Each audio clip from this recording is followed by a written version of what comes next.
So, hello, I am so happy to be able to be talking to you all about one of my favorite topics, which is literacy.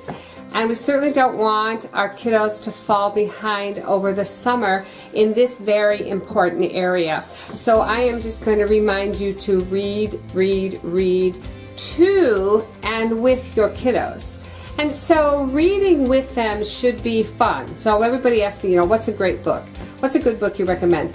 Any book that your kid loves and you love telling is a good book.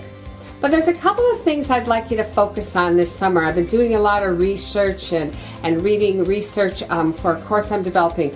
I'd really like us to take a look at two things. One would be when you are reading, and of course you don't have to always have your kiddo's device there, but you would have your kiddo's device there as much as possible. I want you to emphasize not just commenting on the book, which is great. It's easy, it's fun, you can have a good time. But also the actions that are happening in the book. Let's see how many verbs we can find in our kiddos' systems and help them learn over the summer. That would be a great goal. But the other part of reading, I think that would be really, really cool to concentrate over the summer, is something called print awareness or print processing.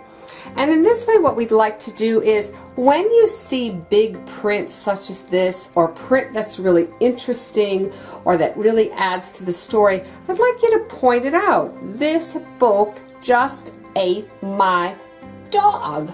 Oh my gosh. And if you do this even 2 times every time you read a book, twice, it has a big payoff in terms of later development of print processing, which is one of the 3 rungs of learning to be a good reader.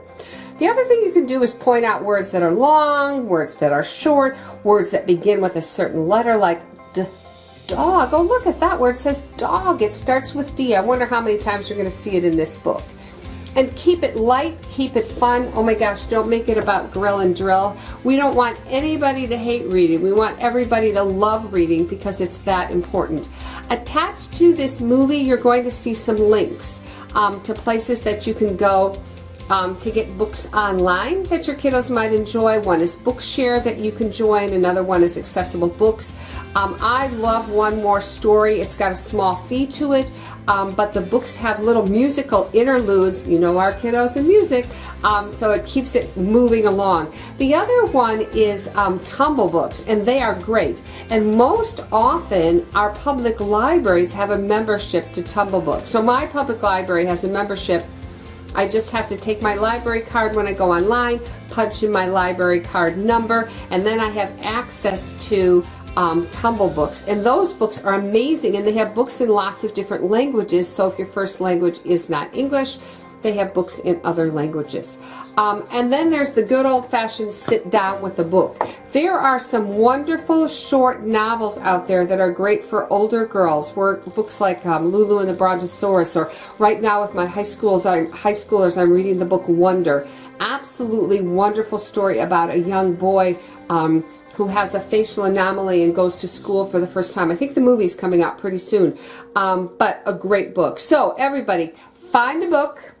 I mean, my summer memories are of reading through the Waukegan Public Library as a kid. As you can imagine, I was quite a reader, much to my sister's chagrin sometimes, but I always had at least 1 or 2 books with me, and I was reading them. And now if you were to look at my nightstand and you were to look at any tables, or if you look at my office, you would know how much I love reading. So let's make this summer the love reading summer and have a great time. Thanks. Bye.